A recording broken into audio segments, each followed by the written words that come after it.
Oh, a scene in a movie that's made you want to travel to another country. I mean, a lot. yeah, quite a few. I think practically every movie. A movie that made me want to travel to another place would be The Beach. I just like the idea of the isolation in it. Danny Boyle's The Beach. Leo's character and a bunch of the other characters come out onto the beach and they kind of look at the whole view, and Moby's Porcelain is playing, and that just always felt like, God, I want to be there. We watched Io Capitano. Now, I don't know that I want to travel to the Sahara Desert, but I mean, that film was so gorgeous. ちょっと古くなりますけど、僕やっぱアルビアのローレンスが好きなんで、ぜひ砂漠に一回行ってみたいなって思います。はい。I remember when I was growing up, I was really obsessed with My Fair Lady, and I just became like kind of an Anglophile for a while and wanted to go live in London. I think there's a scene in one of the Fast and Furious movies where Vin Diesel is organizing street races in Cuba, and I remember thinking, love to go to Cuba. Street race with Vin Diesel and the Fast family. Poor Things made me want to travel to wherever that beautiful boat was going. Growing up, to me, the sense of adventure in any of the Indiana Jones films, that was a huge point of inspiration. I know that Walkabout by Nicholas Roeg made me want to go to Australia and walk across the middle of it. A lot of times when I watch Swedish movies, it makes me want to go back to Sweden.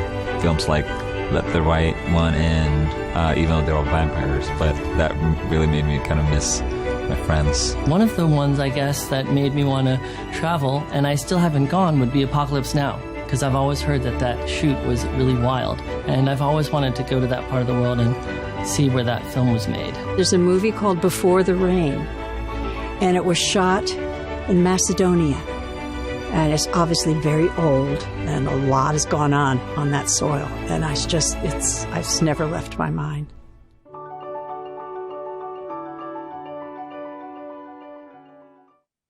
Сметам дека не треба апсолутно ништо повеќе да кажем, затоа што Глен Клоуз, мислам дека тоа го направи многу добро и го најави нашиот следен гостин. Добре дојде за Милчо Манчевски. Добро ве најдов. Како сте? Супер.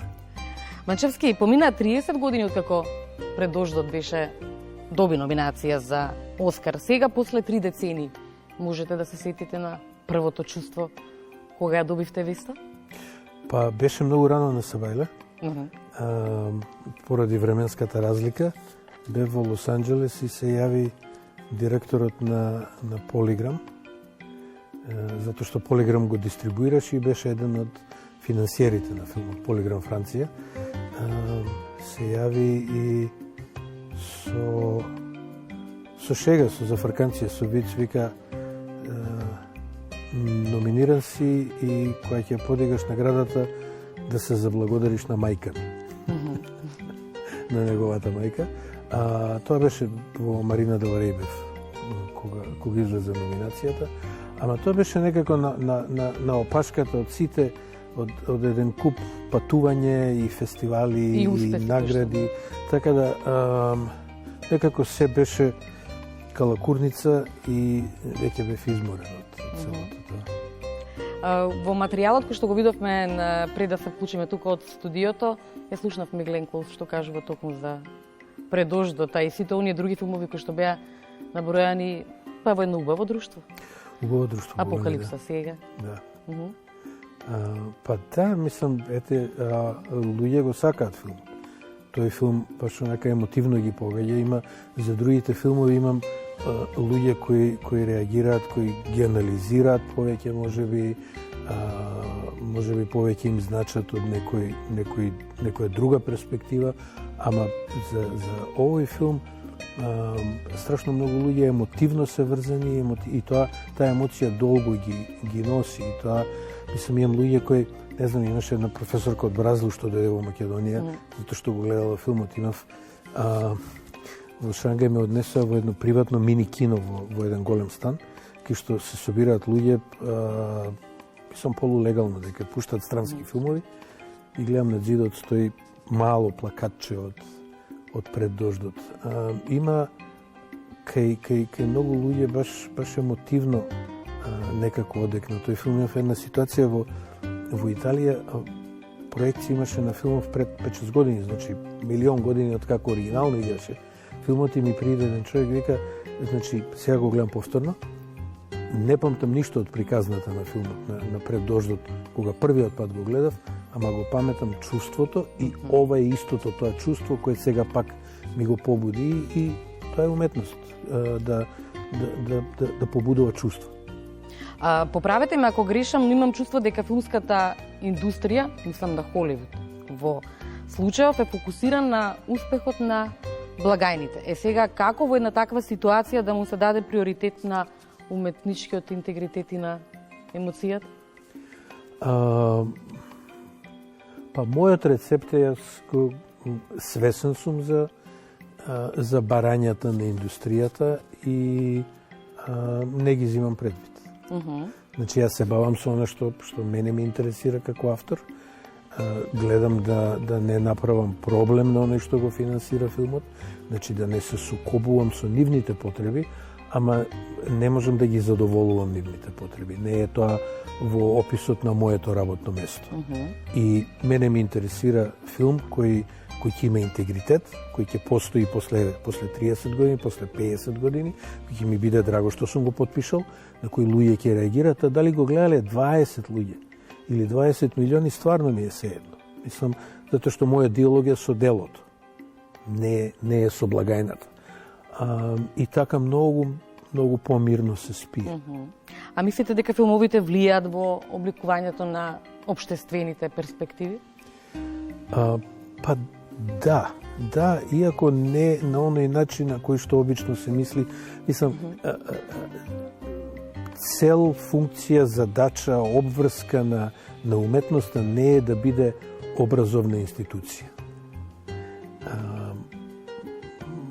Целта и обврската е да го оплеменува човекот, да му дава убавина која ќе го направи поблагороден, подобар и кон себе и кон другите, а не да држи идеолошки лекции, идеолошки предавања. Во моментов мислам дека има страшно многу притисок и врз филмот, и врз медиумите воопшто во светот, да бидат поучни.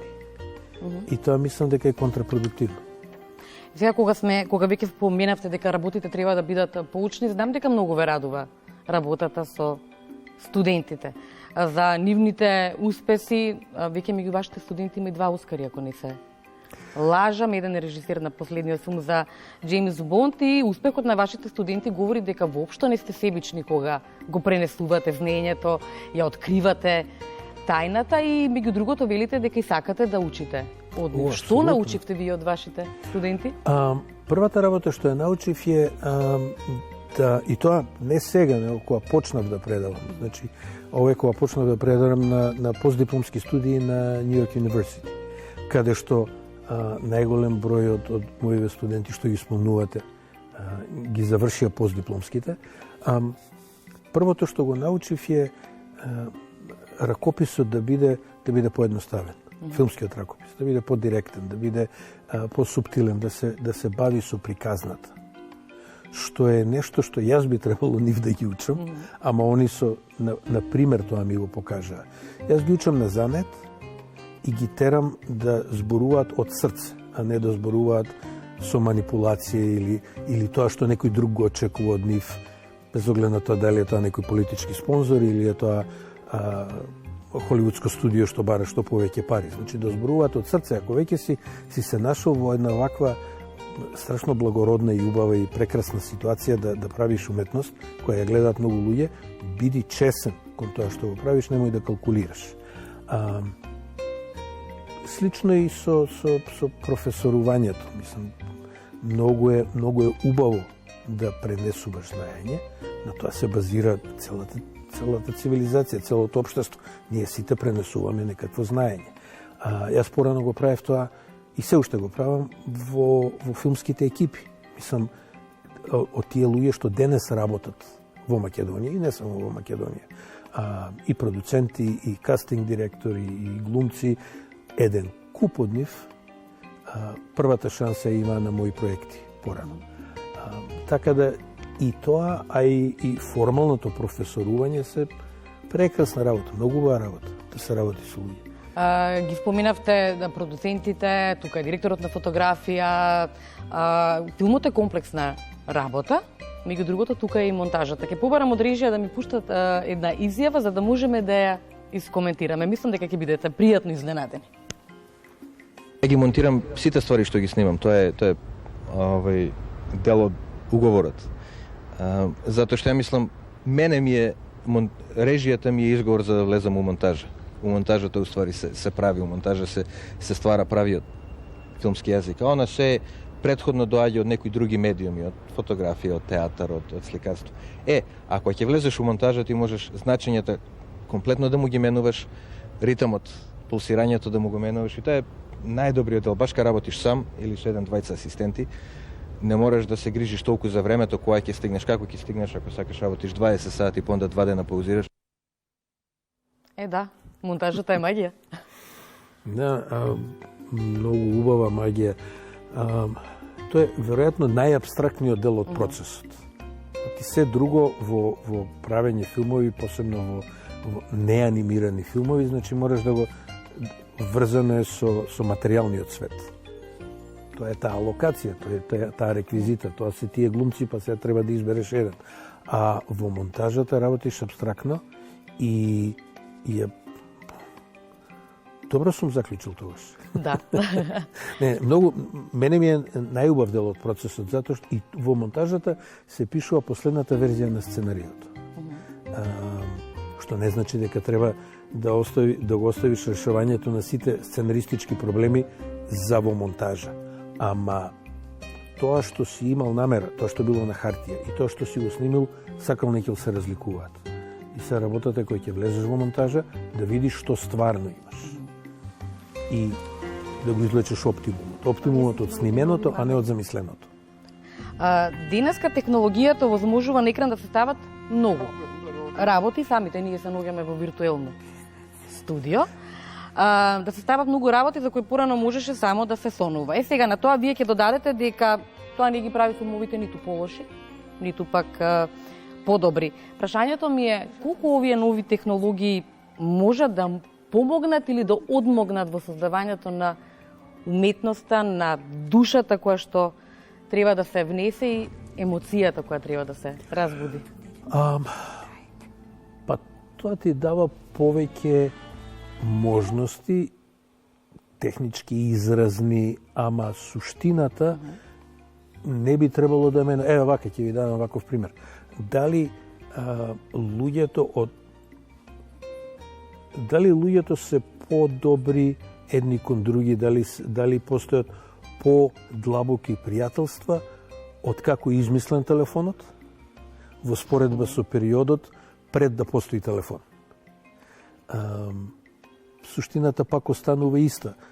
Се менува динамиката, се менуваат еден куп работи, меѓутоа суштината на тоа како се однесуваме еден со друг е иста. Слично и со уметноста. Суштината на она што не привлекува кон едно уметничко дело останува иста и мислам има гениални уметнички дела создадени во една соба со само неколку глумци. Сега, ако тоа што сакаш да го раскажеш му треба раскошна визуелна подлога, многу е полесно тоа денес да го направиш одошто пред 30 или пред 50 години, затоа што денеска е изводливо, порано не било изводливо. Пред малку 2-3 кадри од Апокалипса сега имаше и ги гледам, тоа гори џунглата, и тоа стварно го направи. Тоа стварно гори. Да, тоа стварно гори. Денес тоа седи некој тип во кујна и може да го направи и ќе изгледа исто толку уверливо. Ама пак ќе кажам, дали ние емотивно ќе се врземе за таа сцена и за тој филм,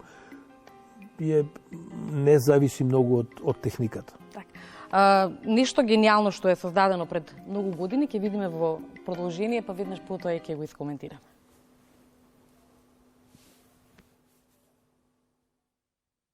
Наградата за Тенеси беше прва голема награда пред милионски аудиториум и беше малку абсурдно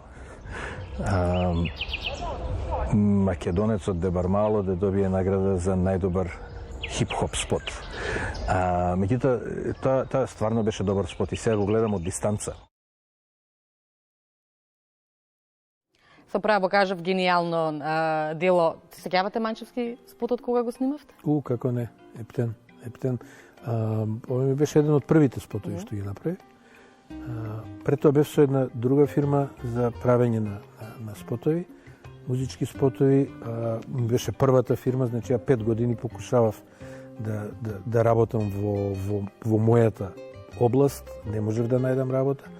Ме подпиша Picture Vision, со нив бев година дена, и само 2 спота ми обезбедија и после ме отпуштија де факто.